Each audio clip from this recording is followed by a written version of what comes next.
também para o futuro do país. Para avançar na reconstrução do Brasil, é crucial ampliar a adesão e a incorporação dos direitos fundamentais e dos interesses da classe trabalhadora. É preciso mudar a correlação de força desfavorável aos interesses dos trabalhadores e das trabalhadoras no Congresso Nacional, o que começa por eleger vereadores e vereadoras, prefeitos e prefeitas comprometidos com a democracia, com a geração de emprego e de renda e de oportunidades de trabalho. Abraços. Informe do Trabalhador. Oferecimento Sindipetro NF.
Oito horas 20 minutos de volta com Folha no Ar ao vivo aqui pela Folha FM 98,3. Este programa de hoje, dia 24 de setembro. Campos tem tempo bom agora com 25 graus.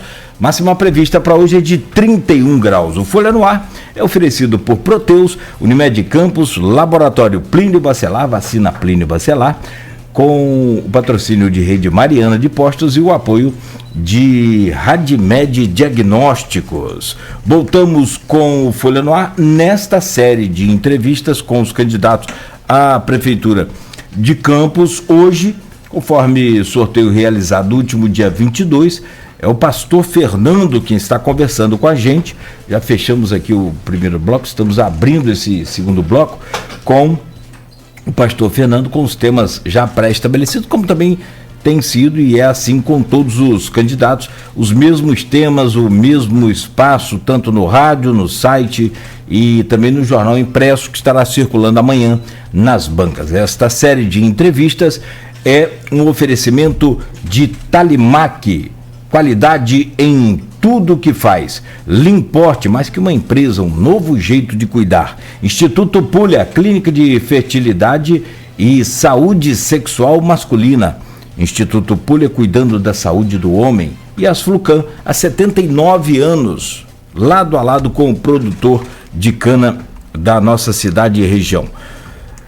O candidato, a gente fechou o bloco anterior, faltou só pedir ao senhor para fazer uma projeção diante desse cenário que está aí com relação à formação das cadeiras na Câmara Municipal. Tivemos aqui já algumas projeções aqui que dão àquela casa talvez uma necessidade de um tamanho como a igreja do senhor, que aliás, né, tem lugar para 1.500 que o senhor falou, né?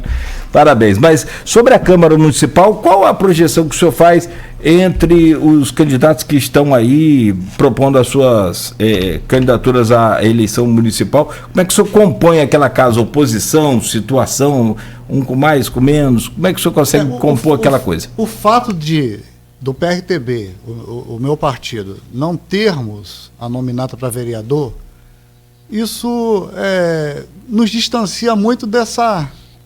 Por exemplo, a gente vê o que está acontecendo, o movimento dos candidatos a vereador dos outros partidos, mas a gente não está acompanhando. Eu pessoalmente não estou acompanhando muito bem essa situação. Quando você vai precisar daquela casa. Sim, sem dúvida.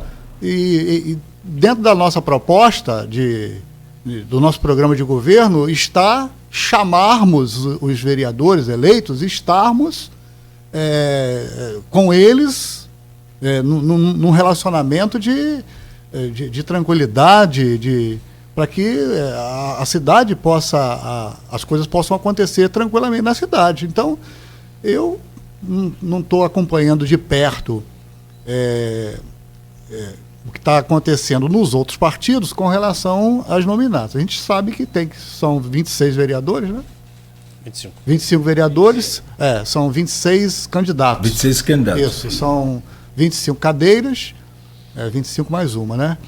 E a gente vê um ou outro que tem se destacado.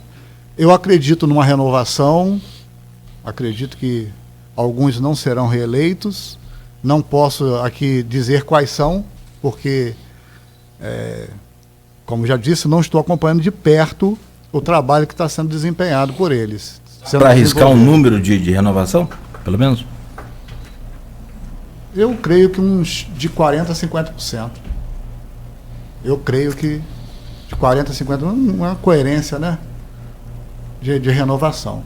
Existem alguns candidatos muito bons que estão aí se colocaram à disposição da população, estão trabalhando, mas só saberemos na abertura da urna lá no dia 6.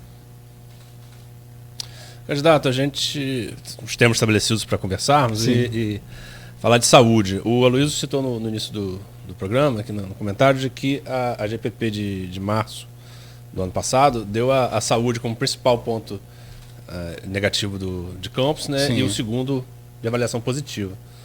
E assim, é um número que demonstra não só a percepção da população, como a própria complexidade do tema. É um tema que gera muita demanda, né?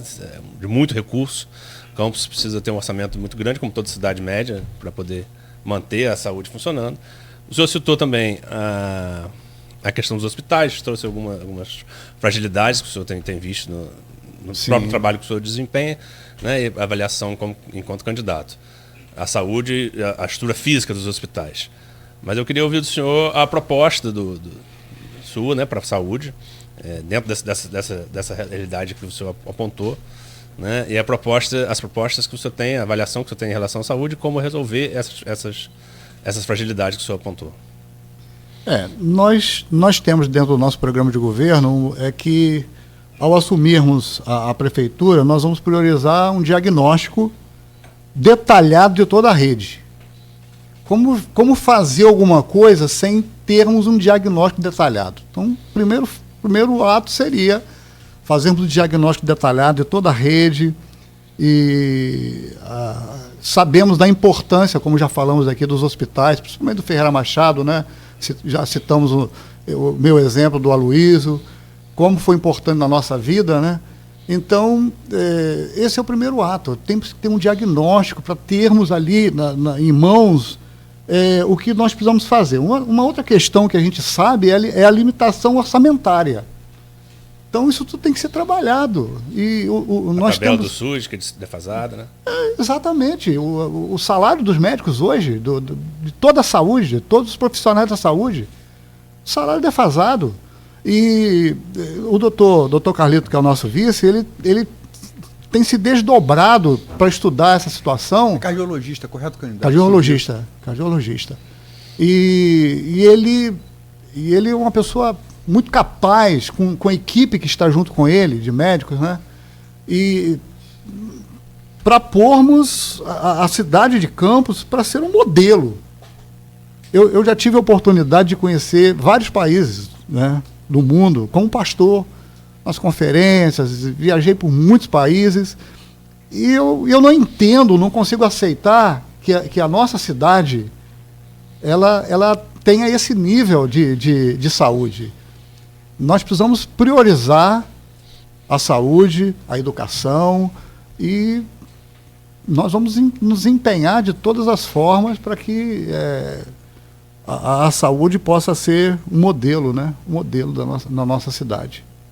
Campos é um município muito grande, muito extenso, mais de 4 mil quilômetros quadrados. Você tem alguma proposta em questão de pontos de saúde nos distritos? Eu acho que é relacionado também a acesso? Sem enfim. dúvida, os postos de saúde dos municípios, as unidades de saúde, tem que funcionar, elas têm que estar funcionando no mesmo padrão do grande centro aqui. Para desafogar, né? Pô, sem dúvida. Por que não? Eu não consigo entender, eu acho que o meu questionamento é o questionamento da população de Campos. E nós temos que priorizar a saúde, a educação, são prioridades. Nós sabemos disso, todos nós sabemos. Muito se fala em saúde preventiva. O senhor, como pastor, trata de saúde espiritual, digamos assim. Eu brinco. Tem uma proposta de saúde preventiva? Eu brinco com o doutor, eu brinco que ele cuida do corpo, eu cuido da alma. O senhor tem proposta de saúde preventiva? Vote no pastor e no doutor 28. O senhor tem uma proposta para saúde preventiva relacionada ao esporte, alguma coisa assim? Sim, esporte. Médico da família. Sim. Já tivemos isso no governo anterior lá na nossa comunidade. Nós tivemos um ambulatório no governo, começou com o Arnaldo e foi para o Mocaibe. PCF. Funcionou na base da nossa instituição lá no Cidade de Luz, a igreja. Nós temos uma base lá, é a Associação Filantrópica Pão da Vida, nós tínhamos 1.000 atendimentos semanais. Pressão arterial, diabetes. Médicos, algumas especialidades, né, como ginecologista, pediatra, dentista, consultório odontológico, curativo. Pô, essas pessoas não precisavam vir aqui. O camarada está com diabetes, tem dificuldade para andar. Nós tínhamos uma ambulância ali que fazia atendido no local. 1.000 atendimentos por semana. Esses 1.000 que eu atendia por semana lá estão sendo atendidos onde hoje? Cidade de Luz. Tinha ali uma ambulância e o posto funcionava ali. São 4.000 por mês. Né?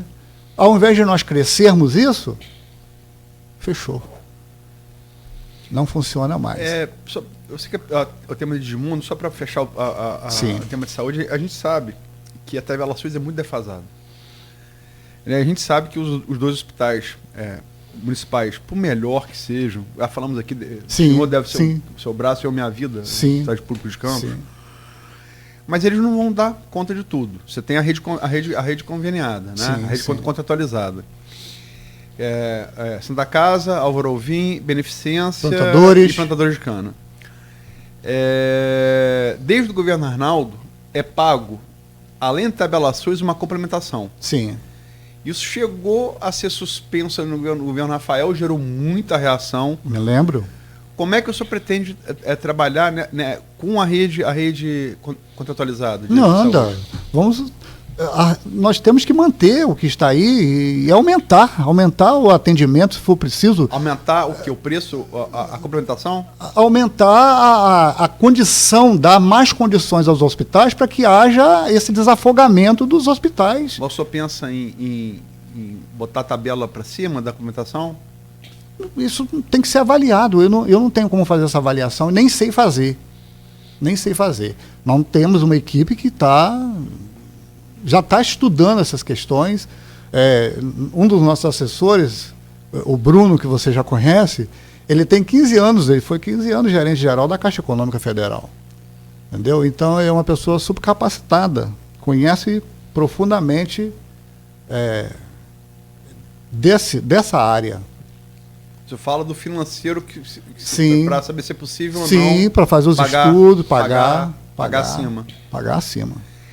Eu me lembro bem que na época dos prefeitos anteriores, havia até hospitais como o Dr. Beda, que tinha esse convênio e que a coisa fluiu bem num período. Eu não sei exatamente quanto tempo foi, mas fluiu muito bem. Tinham pessoas que eram atendidas ali.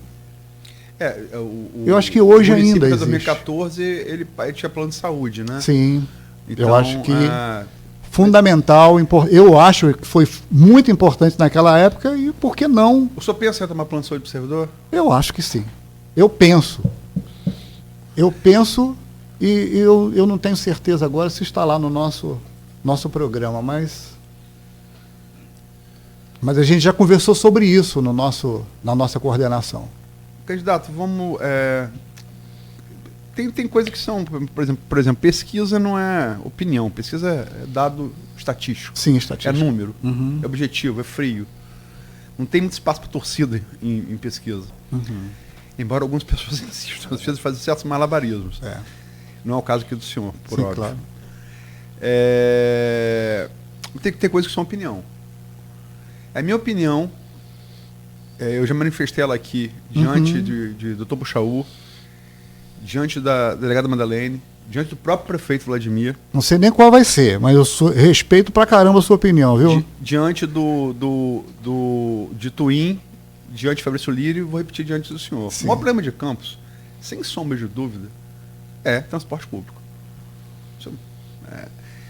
Não é um problema que começou no governo Vladimir. Sim. A gente falou em 2014, quando cai o preço do petróleo, o servidor pede plano de saúde, aquela passagem real de Rosinha que durou um governo e meio é insustentável. Não dá mais para ser sustentada. Sim. As empresas se rebelam, né? As empresas de ônibus. Há uma ação do Ministério Público, o saudoso promotor Marcelo Lessa, sim, um amigo querido, tomou a frente daquela ação, chegou inclusive a dar voz de prisão aos donos das empresas. Chegou, como era do estilo de Marcelo, dirigia ônibus pessoalmente. Eu me lembro. E a verdade é que de lá para cá, estamos falando de 2014, né? De lá para cá, esse problema, se não era perfeito antes, ele ficou muito pior. E passamos o governo Rosinha, o governo Rafael, e chegamos ao final do primeiro governo Vladimir. Sim. Né? Desses 4 anos aí, com ele sem solução. Vladimir, na campanha de 2020, atacou esses postos de retroalimentação entre ônibus e vans. E, no entanto, acabou, de certa maneira, cedendo essa ideia, construindo 3 postos de integração de linhas, né, entre vans e ônibus, entre distrito, periferia e centro da cidade, que certamente não vão ser entregues até o final. Está em processo de construção. Né? Eles certamente não vão ser concluídos, né, até o final desse ano. Qual é a sua proposta? E tem outra coisa, desculpa, outro agravante. Campos é o maior município do interior do estado do Rio de Janeiro. Sim. Literalmente, uma pessoa que trabalhe em Morro do Coco ou em Farol, que ela trabalhe no centro de Campos, ela perde dinheiro se ela for todo dia usar a van para trabalhar. Ela perde dinheiro. Né? Como solucionar isso de maneira definitiva em Campos? Olha só, eu sempre defendo uma visão que eu tenho e que outros também têm, mas que é uma visão bíblica, né? Me permita usar aqui que há um texto bíblico que diz que na multidão de conselheiros há sabedoria. Eu não vejo como nós tratarmos dessa questão no nosso município sem que nós tenhamos pessoas que realmente são capazes disso. Nós teríamos que ter aqui engenheiro de transporte, engenheiro de trânsito, engenheiro de todas as áreas que envolva trazer os melhores para aqui, reunir, sentar com o pessoal das vans, os donos das empresas de ônibus. Tem que haver um consenso disso. Isso não se concebe que esse assunto, que essa questão tão séria na nossa cidade vá passando de governo a governo sem ter uma solução. Até mesmo porque nós temos recursos, né, no governo atual, a gente sabe que existe o recurso para isso. No ano passado, para esse ano, eu creio que nós tivemos um caixa de 800 milhões.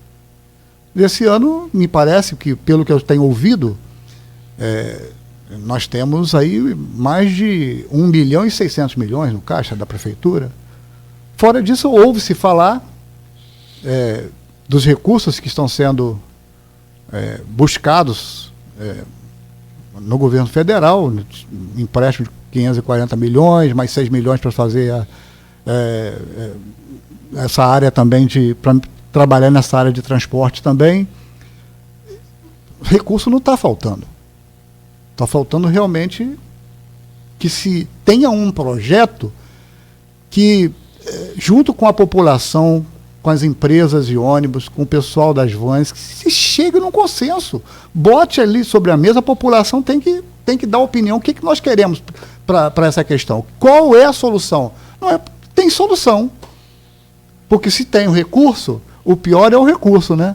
Quando se tem o recurso, precisa trazer pessoas que são capazes de fazer o estudo daquela situação e apresente uma proposta que possa ser uma proposta que vá trazer né, essa tranquilidade que a população de Campos precisa. Porque não se concebe, você não tem ônibus no bairro lá no Cidade de Luz. Você chega pela manhã, um ônibus superlotado, caindo os pedaços. Lento. Pô, todo mundo apertado. O rodízio da linha, você não pode contar. Você ficar num ponto de ônibus 40 minutos, 1 hora, esperando um ônibus para você trabalhar. Não se concebe isso, não dá para entender isso. Entendeu? Então, eu acho que precisa se trazer aqui pessoas especialistas, né? Engenheiro de tráfego, engenheiro de trânsito, pessoas que saibam tratar dessas questões para poder, junto com os empresários, das vans, dos ônibus, não adianta eu chegar e fazer aquilo que eu estou pensando, ou que um grupinho só está pensando, e fazer aquilo, tentar fazer com aquilo aconteça. Milhões do PAC, né? Exato. Do transporte. E tem mais 6 milhões também, acho que foi para os corredores, né? Um dos candidatos que foi o Twin, né?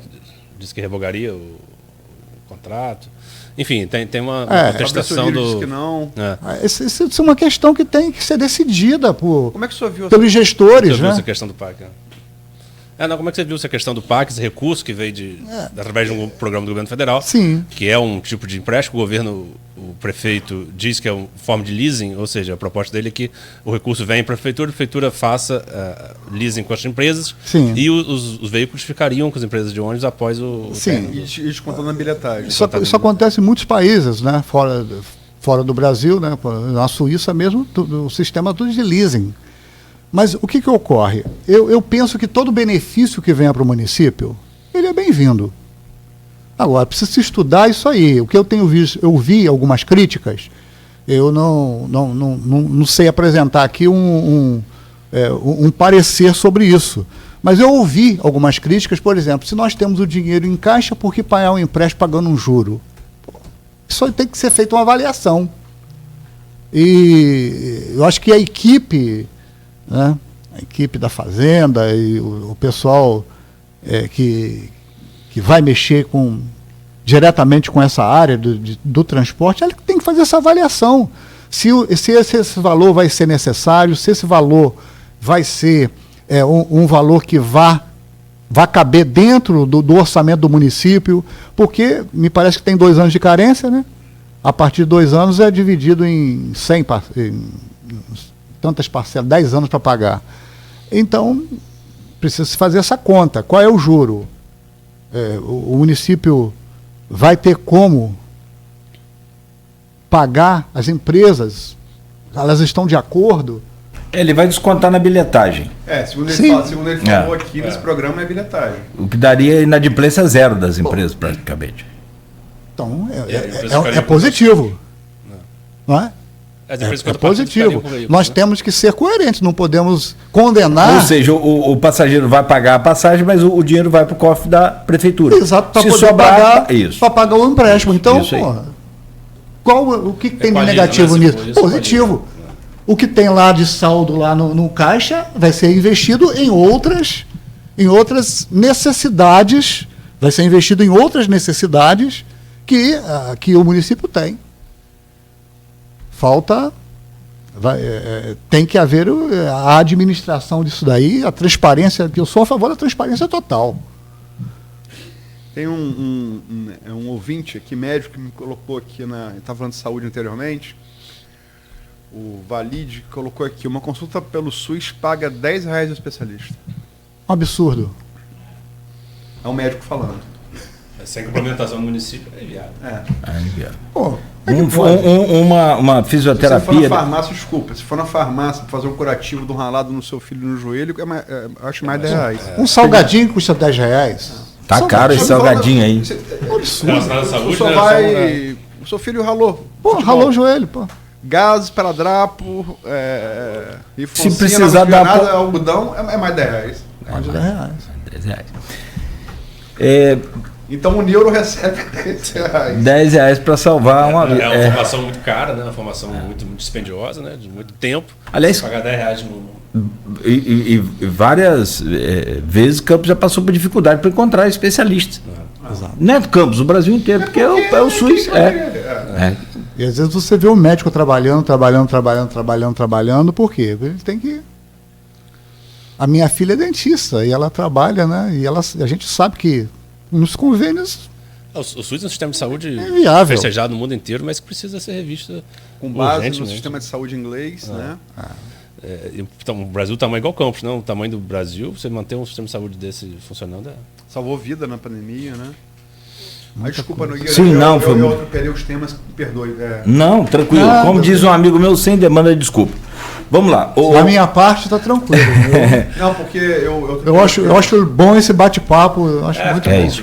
A proposta é essa. É sem ataque só aos problemas que existem, que a gente precisa resolver e encontrar a solução. Eu acho que as ideias elas podem até discordar, mas esse negócio de briga, como você falou no início, isso não existe, né? Por segurança, nós até prendemos a cadeira. As ideias brigam, agora os homens jamais, né? Jamais. Por segurança, nós prendemos as cadeiras. Então, paralelo lá com o seu amigo lá. Bom, vamos lá. O tema... foi amigo dele, foi da Tema. Não, que levou a cadeirada, o Pablo Marçal. Bom, o tema agora é educação. O Campos chegou a ficar sem IDEB, mas nos anos iniciais de 2021 a 2023 houve uma melhora nesse sistema de avaliação do IDEB, tanto do sistema de avaliação da educação básica de matemática e português, saindo a nota de Campos de 5,13 para 5,74, e na aprovação Campos saiu de 91 para 95. A polêmica gerada é um recurso que o governo federal disponibilizou para os municípios brasileiros e que Campos usou, que é a aprovação automática. Isso gerou uma certa polêmica, porém não tem como negar que houve um avanço no conhecimento dos alunos, principalmente no pós-pandemia desses 2 últimos anos. O que o senhor tem aí nos projetos do senhor para governo de educação? Bem,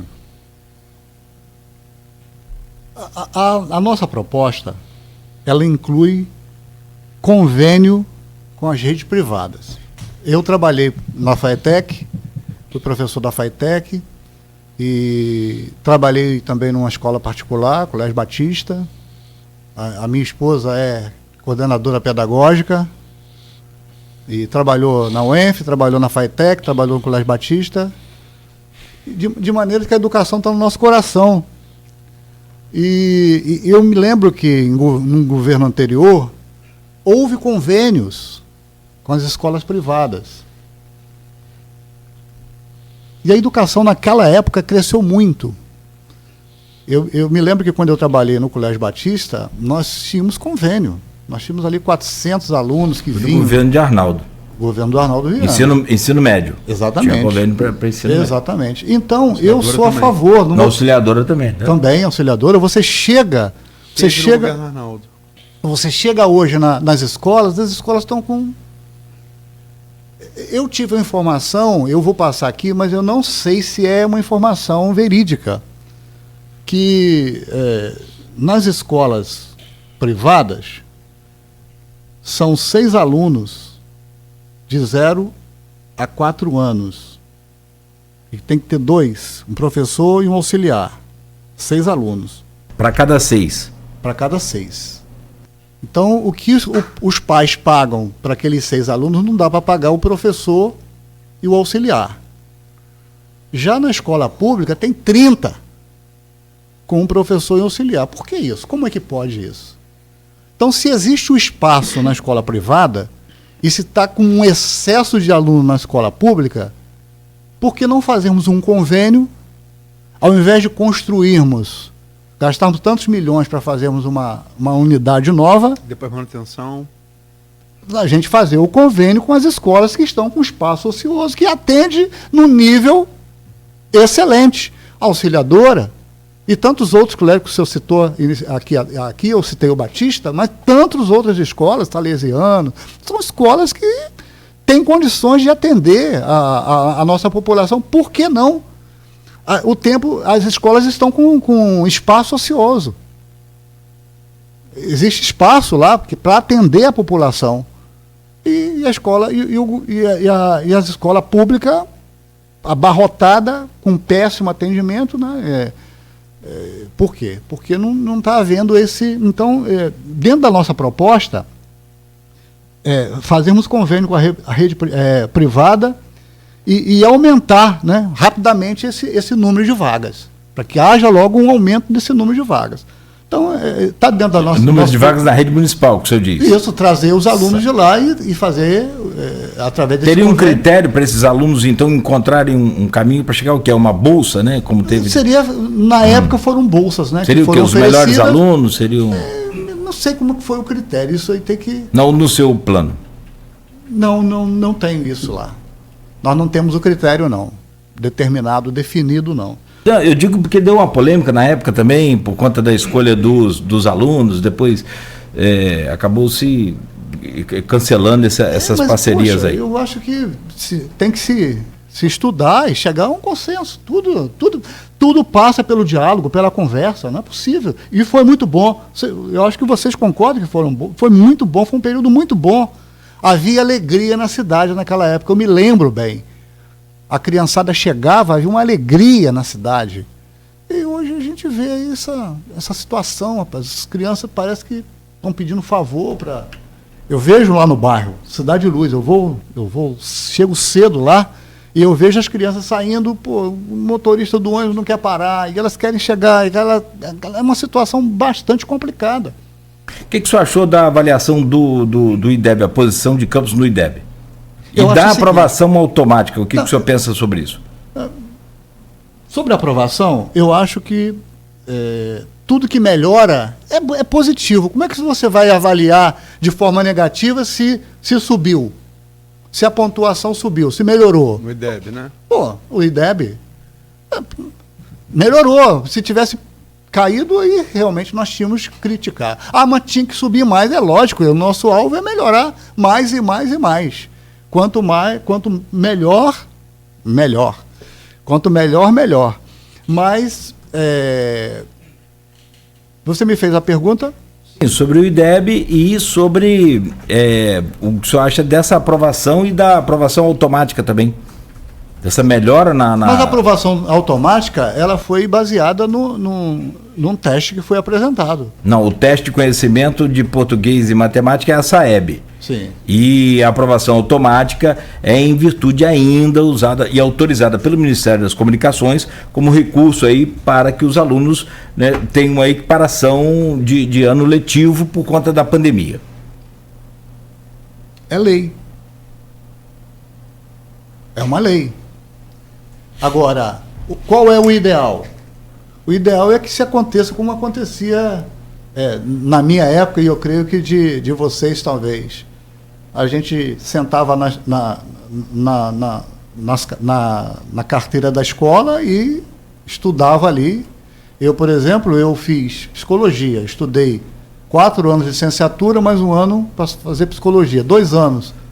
Lá no Auxiliador eu fiz existencial humanista, mais 2 eu fiz na Academia Brasileira, sentado na sala de aula estudando, presencial. Então foram 9 anos só de psicologia presencial. O ideal é que isso acontecesse.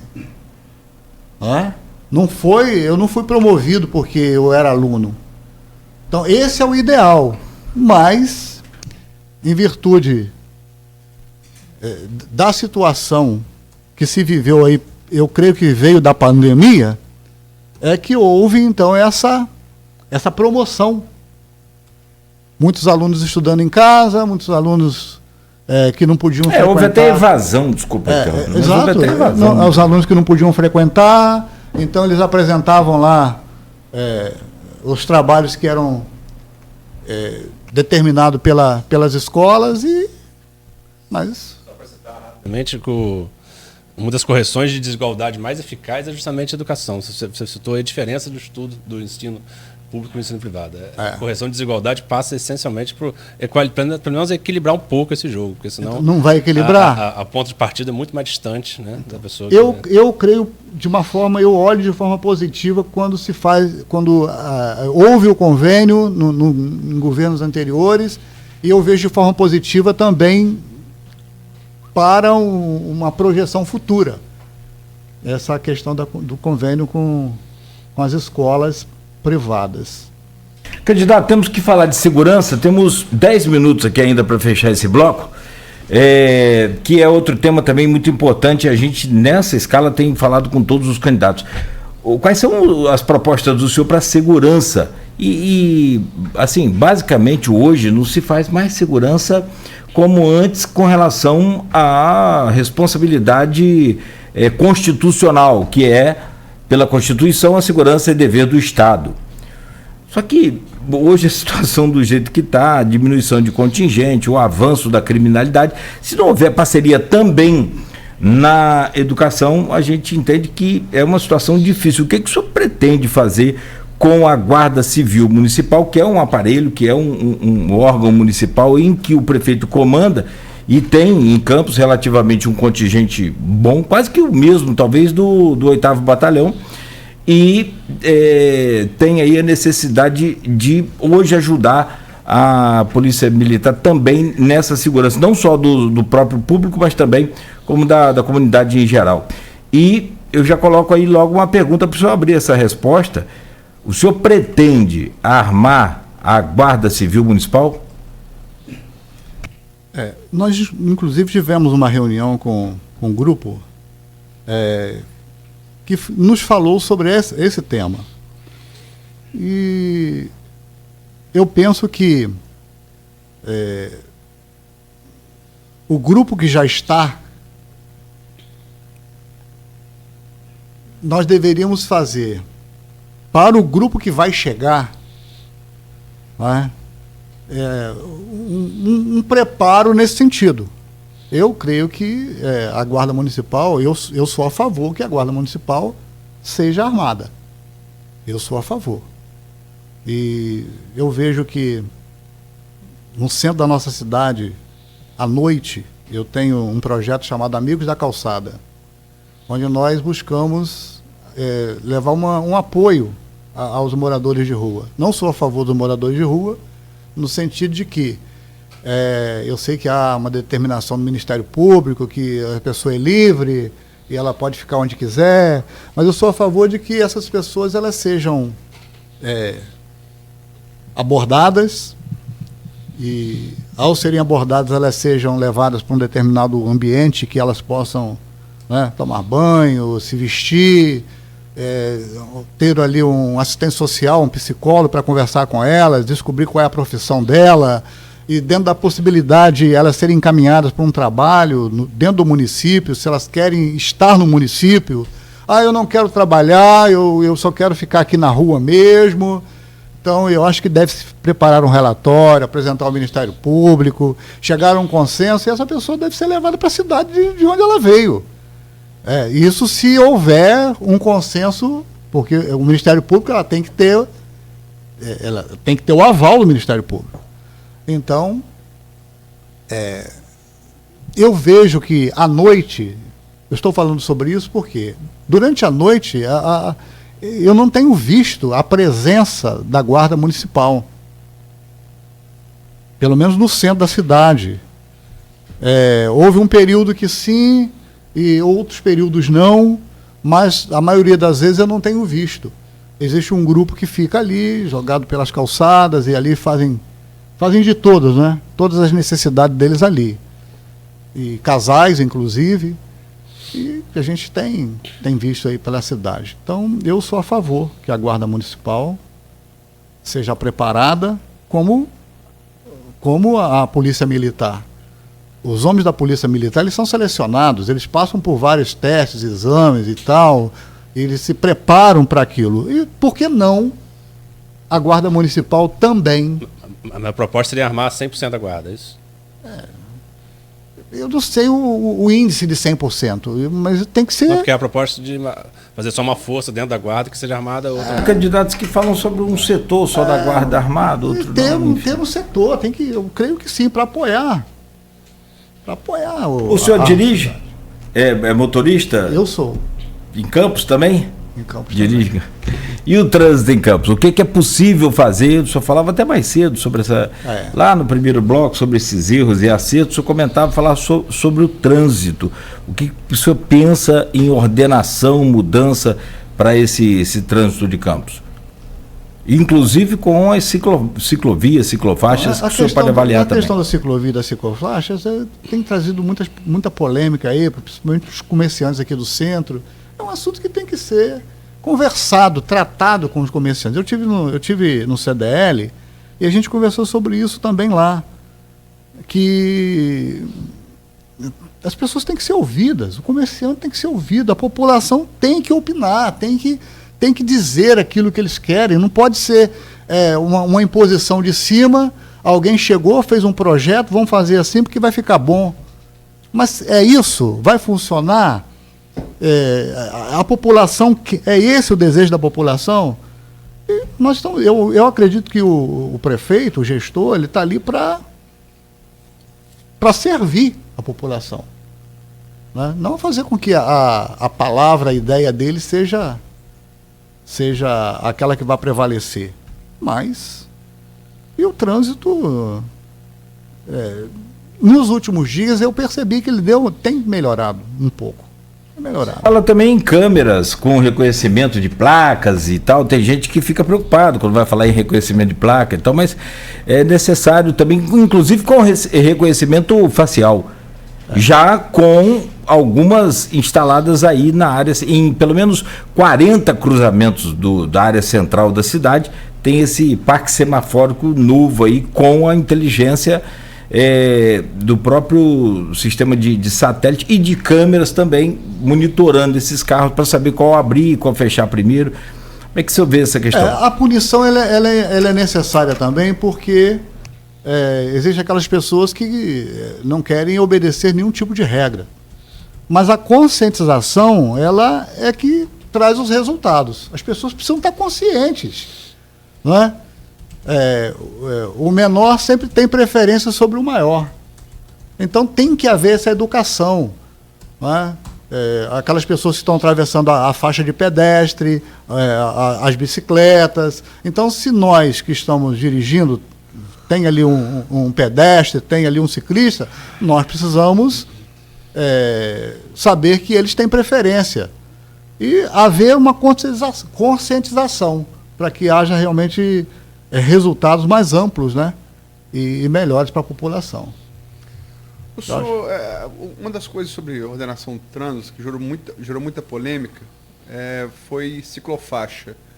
Qual a sua opinião sobre ciclofaixa? O senhor é favorável? É contrário? Sim, ela é necessária, mas eu acho que tem que haver o consenso, né? Chegar a uma conclusão se ela é realmente necessária e se aquele local ali eu preciso de um especialista para fazer esse estudo, para poder, junto com a população, fazer o melhor para a cidade. Eu sou a favor disso, que chegue a um consenso, o que a população quer, senão não funciona, vai ficar sempre essa polêmica aí. A questão do ciclofaixa foi discutida na Câmara, né, na audiência pública, com participação aberta de todos, mas pouca adesão. E aí na implantação que gerou talvez a polêmica, porque talvez a comunicação tenha falhado, talvez essa coisa de colocar em qual rua não tenha falhado. Mas assim, houve a discussão prévia. Mas deveria ser bem divulgado, deixado bem claro, nós vamos fazer assim e tal. Enfim, não estou... Talvez você só dê atenção ao fato quando você perde sua vaga em espaço público, em frente ao seu comércio. Exatamente. Eu digo assim, foi cumprido o rito, mas a forma de implantação talvez não tenha sido. Não funcionou. Agora, nada impede que faça nova mudança. Com certeza. Nada impede que faça nova mudança. O importante é que a gente precisa salvar esse comércio e ajudar isso. Bom, temos 1 minuto só para a gente fechar aqui esse bloco. Então a gente passa para o bloco seguinte. Acrescenta isso, exato. Soma lá para 41 e a gente volta para falar também com os temas pré-definidos, como, por exemplo, revitalização do centro, né? A vocação agropecuária, a geração de emprego e também o futuro de Campos para além dos royalties. E se sobrar tempo, Edmundo, agricultura. Concurso? Tá apenas o centro. Centro, né? Mas, é um pouco de cultura. Mas tem mais especificidade. Bom, mandei para ele, Edmundo. Petrofit. O Maricá de Edmundo é o centro histórico. Não, fechamos aqui o tempo. O Edmundo é o mercado. Ah, o mercado. Deixou de ser Aris. Não, mas eu li na. Aris já escreveu o livro, já. Já pronto. Já foi, ali já é um. Você tem caso de paixão. Você tem várias opções que você pode escolher para Maricá. Mas sobre Maricá? Não, sobre. Tem uma piada interna aqui. Não, porque a gente brinca aqui, porque Edmundo, se deixar, fala só de cultura do mercado. Se deixar, só fala de pesquisa. E Nogueira, você vai falar que é bonito. Que ele é beleza. O Quá tá bem na pesquisa lá, cara. A beleza não precisa nem falar, tá na cara dele. Ele já falou. O cara tá bem na pesquisa. Quem? Quá? Bom, não, só sobre essa revitalização do centro, me parece que é é uma tendência natural e de todas as cidades. O Rio fez, lá o Porto Maravilha tá um espetáculo. O processo de gentrificação do centro do Rio é uma coisa... Cara, que doideira. Basta acessar o Instagram, você vai ver oferta de apartamento no centro. Todos os apartamentos remodelados, antigos, que pegaram, dividiram em vários pequenos apartamentos, com leasing de financiamento. Tudo fruto da gentrificação a partir do Porto Maravilha. E passam a ser bons investimentos. E muito bem valorizado. Com base no Porto Madeiro de Buenos Aires. Exatamente. Mas não tem outra saída aqui para o centro. E São Paulo agora, foi isso que eu mandei um link para Edmundo, São Paulo também investe pesado. Foi discutido no debate isso, exatamente no tema cultural, relacionado ao tema cultural. Essa coisa do centro histórico. Porto Madeiro até anos 70 era zona de baixo meretrício. Hoje é o coração pulsante de Buenos Aires. Eu fui lá, é muito bacana. Assim. Foi base do Porto Maravilha e a gente precisa fazer alguma coisa aqui para o centro dos campos. É verdade. Tem gente que comprou apartamento. Já está se falando sobre isso aí, né? Tem alguns propostas. Bom, e agora, para valorizar mais ainda, vai ter o Terminal Gentileza, eu vi também de perto, vocês viram, está muito legal, está muito bacana, que é logo na descida da ponte, ali à direita, né? É onde porque ele pichava naqueles elevados ali que foram demolidos para fazer o Porto Maravilha, ali que ele pichava. Poeta Gentileza. Profeta. O profeta, obrigado. E também, quem comprou apartamento nessa área ali, por exemplo, próximo à rodoviária, Novo Rio, aquela região lá, ficou assustado com a valorização. Coisa assim, muito bacana que a gente pode... A maioria dos lançamentos imobiliários residenciais estão no centro do Rio de Janeiro, não estão na Zona Sul nem na Zona Oeste. E de perfil turístico, que é flat, que é... Sim. Isso aí. Ou seja, não precisamos inventar a roda. Vamos ver se a gente só dá uma lapidada nela aí pra gente. Se a gente lembra que ela não é quadrada, né? Bom, 9h06, então fechamos esse bloco. Vamos rapidamente fazer o intervalo e na sequência a gente volta.